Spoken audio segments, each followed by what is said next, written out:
अगर हम अभिनंदन का वाकया देखें तो अभिनंदन को जिस तरह इंडिया पाकिस्तान से ले गया, मैं कहती हूँ हमने अभिनंदन को पाकिस्तान को नहीं दिया बल्कि इंडिया को हमें मजबूरन अभिनंदन देना पड़ा। तो अब आप देख सकते हैं कि इंडिया, आपने सही बात की कि अपने बंदों को कभी भी तन्हे तनहा कहीं पे भी नहीं छोड़ता, चाहे वो यूक्रेन के अंदर फंसे हो या फिर कहीं और मसला हो उनके। तो देखें, अब मोदी वैसे बढ़ के नहीं मारता। अभिनंदन की आपने बात की है तो अभिनंदन को ये तो 6 दिन नहीं रख सके, ठीक है। किसी भी मुजरिम को पकड़े तो किसी न किसी बहाने किसी उसको 2-4 दिन रख ही लेते हैं।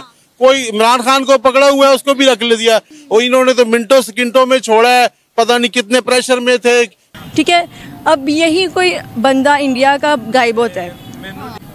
कुछ सालों पहले की बात है, एक पायलट उनका इधर आया था, अभिनंदन, यस आप ठीक कह रही हैं। तो वो जब इधर आया था तो वो सारे मतलब पूरी इंडिया में बात हो गई थी, भाई ये पायलट इधर आया है, और उनकी पूरी मतलब के हरकत में आ गए थे सारे लोग कि भाई उसको हमने वापस लेके आना है। पाकिस्तान का ऐसा बंदा कोई जाएगा तो ये नहीं करेंगे।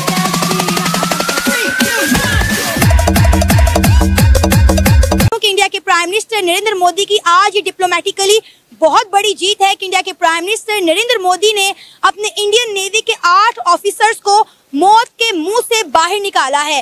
सर क्या कहेंगे, आज इंडिया की डिप्लोमेटिकली कितनी बड़ी जीत है? इंडिया के प्राइम मिनिस्टर नरेंद्र मोदी ने अपने नेवी के 8 ऑफिसर्स को जो है मौत के मुंह से वापस निकाला है। जो इज्जतदार लोग होते हैं, जो इज्जतदार मुल्क होते हैं, जो वो इसी तरह करते हैं। उन्होंने पूरी दुनिया को ये तासर दिया है कि अपने बंदों को ऐसे नहीं छोड़ते। यहाँ तो हकदार को भी छोड़ देते हैं, मुजरिम को भी छोड़ देते हैं, किसी को भी पकड़ते नहीं है।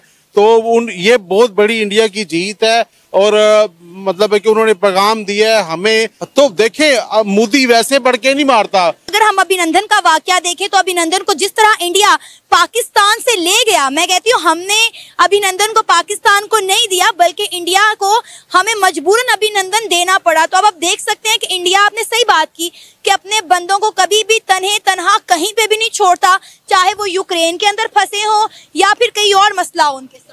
देखिए ना जी, कौमें वही तरक्की करती हैं जो अपने शहरियों को तहफ़्फ़ुज़ दें, अपने मुल्क में भी दें और पूरी दुनिया में दें।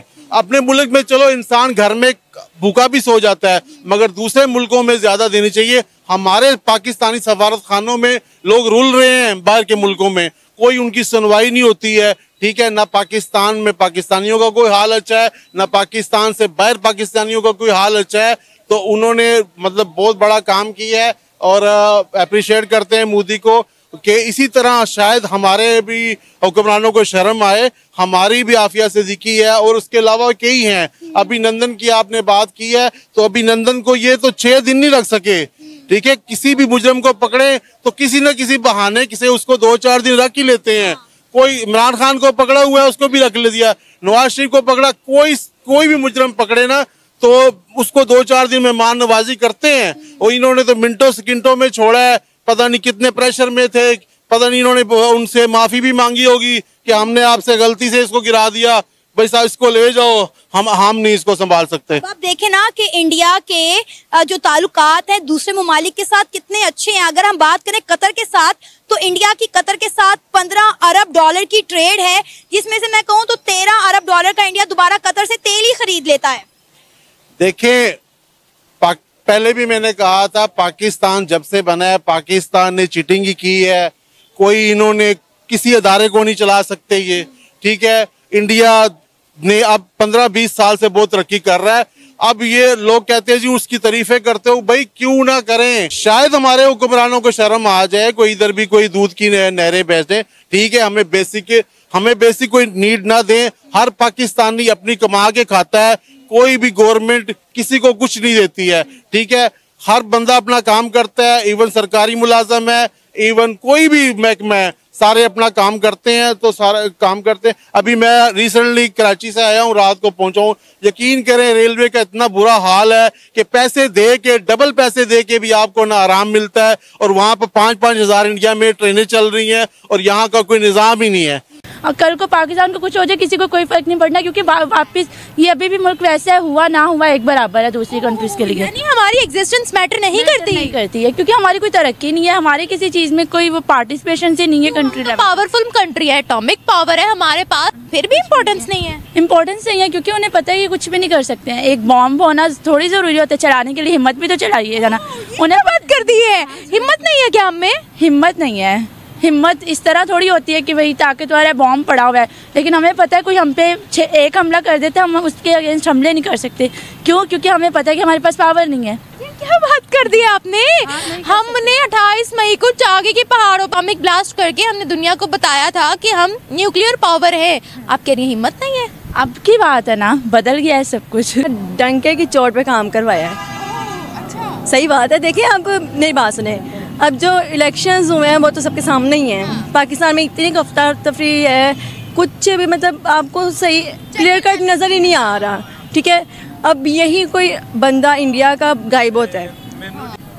कुछ सालों पहले की बात है, एक पायलट उनका इधर आया था, अभिनंदन। यस, आप ठीक कह रही हैं। तो वो जब इधर आया था तो वो सारे मतलब पूरी इंडिया में बात हो गई थी भाई ये पायलट इधर आया है, और उनकी पूरी मतलब के हरकत में आ गए थे सारे लोग कि भाई उसको हमने वापस लेके आना है।